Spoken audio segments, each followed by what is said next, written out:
Because of the people of the state of Delaware, I've received an awful lot of wonderful honors all my career.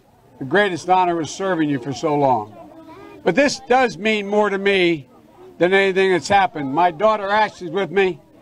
My daughter Ashley got her first job down here at Kingswood out of school. She runs, she's a social worker. Bo is associated here. Anyway, the point I want to make is I owe you all. I owe this neighborhood. I learned so much. I was a kid from suburbia. I lived out in Mayfield in a split-level home with my grandpop living with us and in a 3-bedroom home with 4 kids, my grandpop. And folks, when it's a whole 100 years ago, but I was a senior in high school, and Przicki turned out to be a great athlete at the University of Delaware, but I was runner-up the state scoring championship here in football. I wasn't bad either.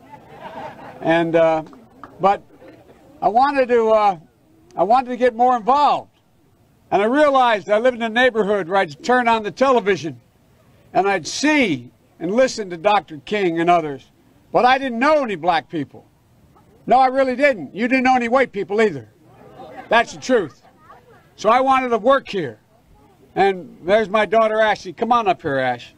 And so what I did was I came down and I applied to the city of Wilmington for a job, and I was the only white employee here.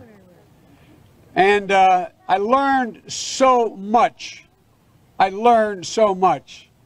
I learned that folks that I work with, like Spencer Henry and Lafayette Jackson and a whole range of people, Jamie Rolls, a lot of great people who were my fellow lifeguards. There were 13 of us.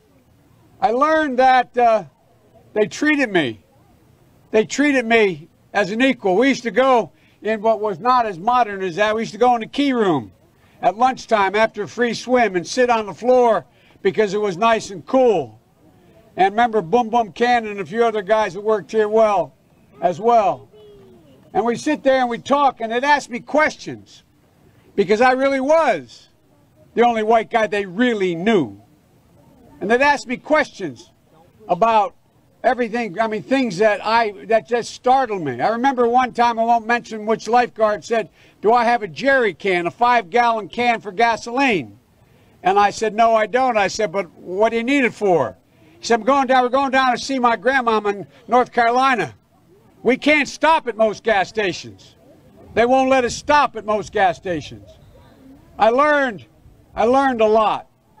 And I learned that it makes a difference. This was the diving board area, and I was one of the guards, and they weren't allowed to, there was a 3-meter board.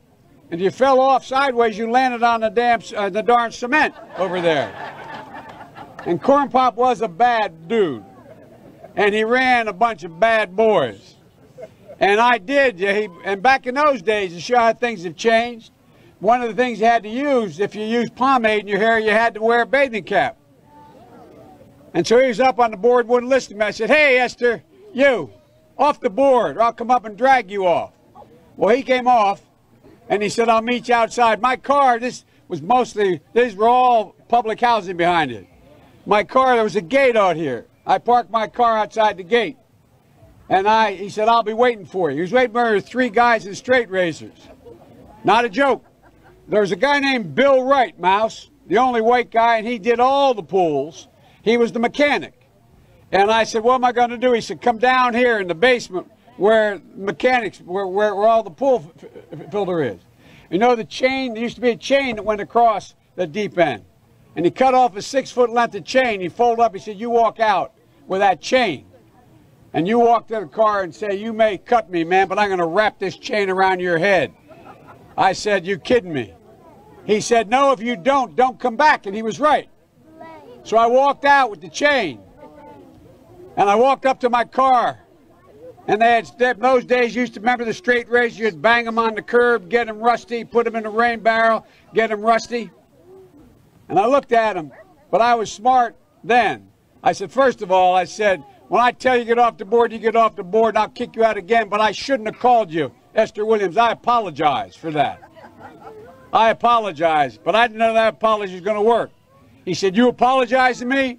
I said, I apologize for that, not for throwing you out, but I apologize for what I said. He said, okay, closed the straight razor and my heart began to beat again.